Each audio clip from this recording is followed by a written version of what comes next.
Welcome to C++ with Miyoshi. We're going to talk about looping today. Remember those programs where you had to write out numbers 1 through 10 maybe? I have a program that I have my students write where they actually write out numbers, print out the numbers 1 through 10, and they use something like this with no looping. It's you have an integer, you declare, and we set it to value 1, then we're going to print it out, and then we're going to change the value to 2, and then we're going to print it out, and then change the value to 3 and print it out, and so on and so forth until we finally get to 10, print that out, and then we're done. Ends up looking something like this, 1 through 10, and they're all lined up here. Then notice the 2i, that's the percent 2i, that gives us a little bit more control when we print, and so it ends up lining up all our ones values. Well, we can do the same kind of thing, except for instead of having all these lines and the ones I didn't include there, we can do it in just a few lines with a loop. Here is 3 examples of those types of loops we're going to use. The for loop, the while loop, and the DoWhile loop. And they're all wonderful looping things that we can do with C++. Here's a for loop, and for loop kind of gives us a great example because it's got an initial condition, it's got a looping condition, and it's got an increment. And not every loop has to have all those things, but you find those theory in my for loop, and notice they're separated by semicolons inside these parentheses. So I have a for. Again, for is a keyword, and in Visual Studio it's blue, and so we have that guy. We can't use it as any variable or any name of a function or anything like that. So I have for, and then I have open parentheses and closed parentheses over there. Inside those parentheses there's 3 important things. I have an initial condition, which in this case is my I is assigned to value 1. I have my looping condition. That's going to be, what that means is that the loop is going to continue. Everything between these curly braces is going to continue as long as that is true. So it's kind of similar to an if statement there. And then my last thing, my increment. That's how I'm going to increase my variable. In this case, my I, I'm going to increase it by 1 every time I go through the loop. So here's what happens. I have a printf. And in this case, I have a printf. I'm going to output my 2i just like I have over here, and I'll print that guy out. So it leaves 2 spaces. And again, it's going to just output the numbers 1 through 10 with spaces for both the 10s and the 1 digit. So it lines up all my 1s. So that is how I do the same code here and here. It's the same code, just a lot less lines. It does the same exact thing. Again, for loop, parentheses, I have 2 semicolons inside there. If I don't have those 2 semicolons in there, you're going to get an error from the compiler. It's not going to like you there. Okay? The second type of loop we have is a while loop. Notice that the for and the while, there's no semicolon after these parentheses. Again, this is one of those things where it looks like there's no semicolon there, but in reality the printf, that's where my semicolon is there, and in my while loop, you can think of either of these 2 semicolons on the inside as my semicolon for my while statement.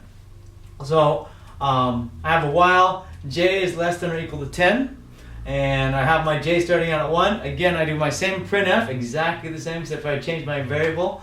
My percent 2i says hold 2 spaces for my integer, and then I'm going to print out my j, then I'm going to increment my j, come back to the top of the loop, and keep going until I get the same thing. Again, I'm going to have the same results, 1 through 10, spaces, all my 1s are lined up, the 10s are just lined up, and I have the same exact output with a different kind of loop. Here, on both of these guys, one mistake I should point out is if I accidentally put a semicolon here or a semicolon here, you'll get output in reality, and you should try that at home on your computer. But if you do that, it's going to loop through here, and it's going to count up 1 through 10, but it's not going to print anything out but my 11. But check that out and see what happens. Put that little mistake in there and see what happens. If I put that mistake in here, it will actually have an infinite loop, and you'll never get out of it, and you'll never see anything in this case. You'll just wonder why the program is not continuing. But you want to try that at home and see what happens on your own computer.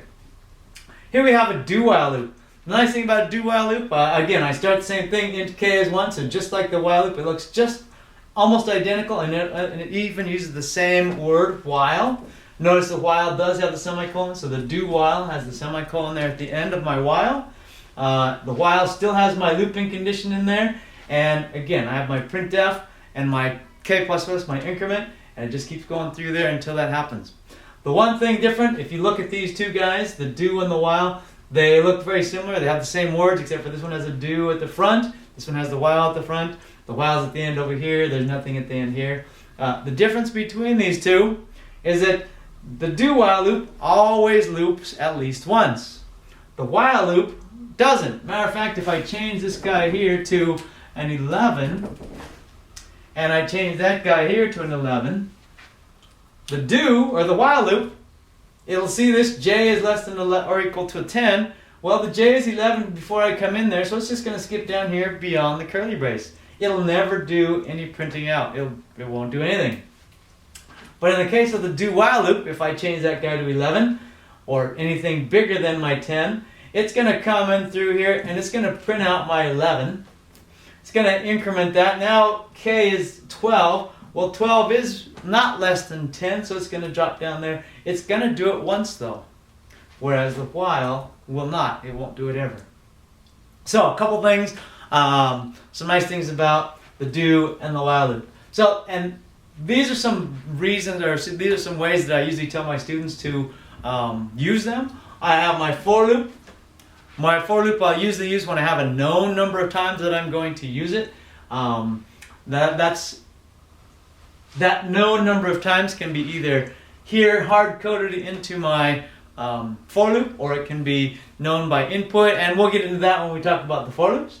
The while and the do while, it's usually for an unknown number of times. Well, not always, but it can be.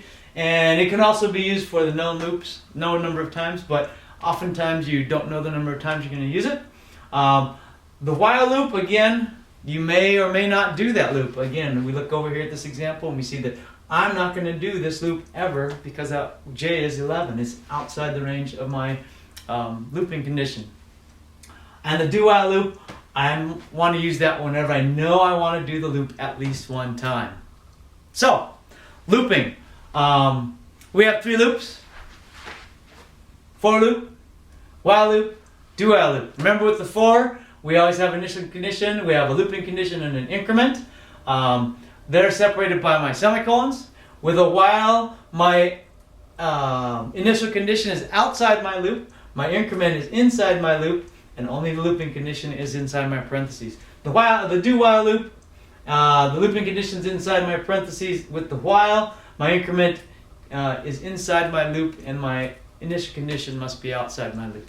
Again, for loop, while loop, and a do while loop. 3 ways to loop and do some exciting things where we don't have to do things over and over and over again. Instead, just try them once with the loop and you can do many, many things.